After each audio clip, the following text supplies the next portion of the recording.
Hello, everyone. I want to take first of all, I want to take the opportunity to say hi, and also introduce myself. My name is Marco Covarrubias.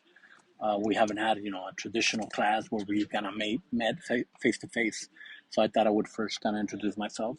I'm a political science major with a minor in Chicano studies, and I graduated in December, so I'm pretty excited about that.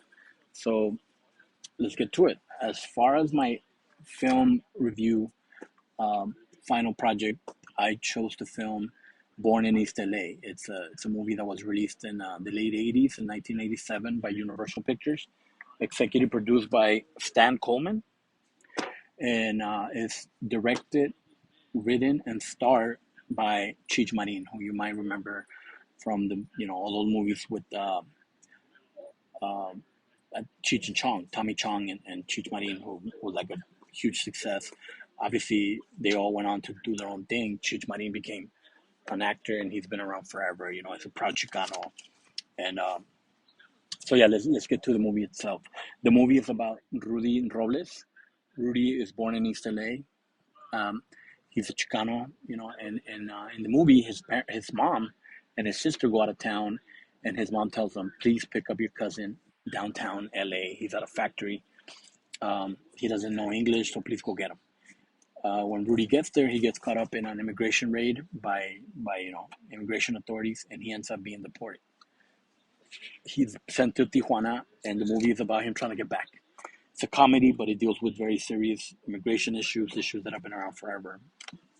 And so the as far as the articles that I chose to kind of describe the movie or to expound on what the movie is about, the first one is a article titled "A Cinema of Failure" by Greg Barrios. We are introduced to the idea of what should define Chicano cinema in this article, which is there are no brown heroes, right? The exact quote is, "Brown barrio Chicanos cannot be saviors. They can't even save their own hides." However, I believe this film starts to kind of turn that trope on its head.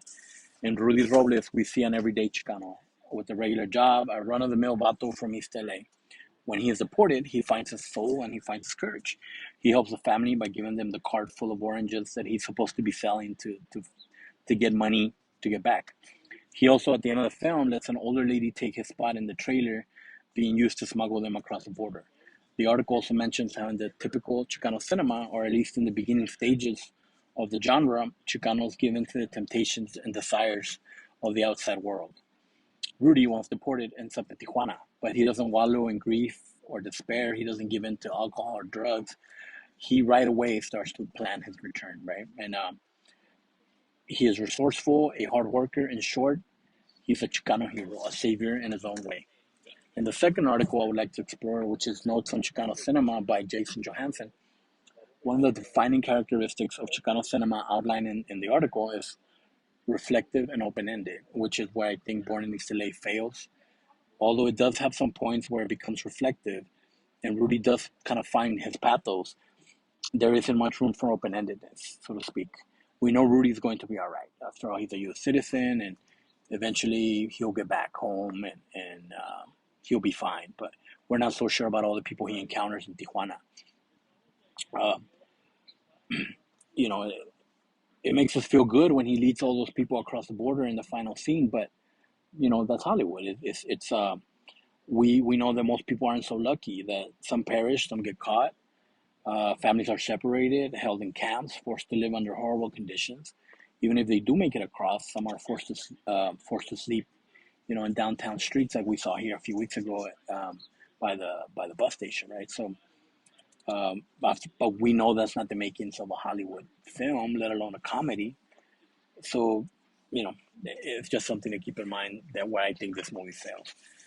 Just like in the interview with Moctezuma Esparza, he introduces us to this idea of the most successful movies are both art and commerce.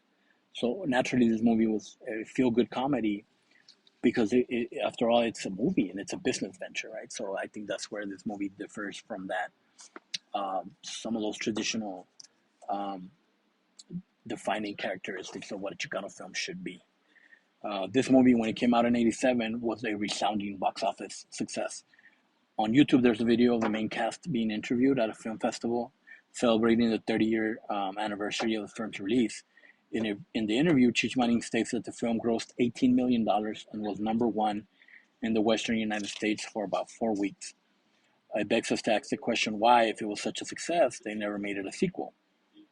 And why all these years later, there are still articles, like one of them that we read in class, where being where there are still articles being written declaring Latinos as the next big thing in Hollywood.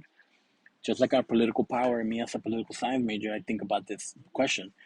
It's something that this the next Latino uh, explosion, right? The next thing, and it never quite seems to materialize. So I don't know why. I wish I knew, right? Just like in politics or in film or in art or in general, it seems like we're the next big thing, but it just never quite happens. Um, a very subjective concept to me, but one that I believe the film does very well, is this idea of altering the consciousness. The scenes in particular I would like to focus on are when Rudy deals with white men. He encounters ICE, although back then there was no ICE; it was just called immigration. And the agent that detains him is completely dismissive of Rudy's explanation. And then it happens again when he encounters the agent at the port of entry trying to come back after being deported. And he tells him, frankly, I don't know how you speak English so well, and I don't care. Get back. And all they see is, all these people see is a brown body, and brown bodies to them are supposed to be across the border, right? That's where they belong. And regardless of where they were born, raised, or their nationality, you know, all they see is just a brown body. Um, it begs the audience to reflect on immigrant issues, and issues, like I said at the beginning, that have been a problem for us for decades. I especially like the fact that there is no white savior in this movie, as Hollywood is so fond of doing. The other white guy that Rudy deals with is Jimmy, which is kind of a sleazeball businessman that exploits people in order to get money. So when it comes to the mise en scene, there's very powerful imagery towards the end of the film, after Rudy gives up a spot to the older lady in the trailer. The scene I'm referring to is when Rudy's standing on top of the valley and is spotted by Border Patrol. He looks to be alone, but then he signals, and hundreds upon hundreds of people join him, and they all rush towards the border and get across, completely stampeding over two dumbfounded agents who are caught by complete surprise. The look on his face is defiant and empowered. The scene looks almost like a dance. The song that plays, although admittedly it's not a corrido, it is also very symbolic because it speaks to the struggle of the immigrant.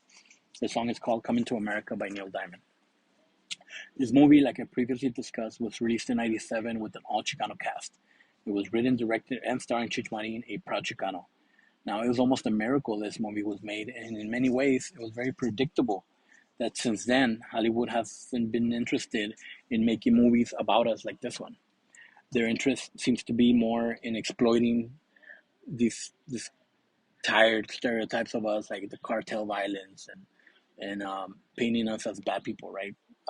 There's I can think of like at least three Sicario movies that have been made, and they're all portraying us in like a bad light, right?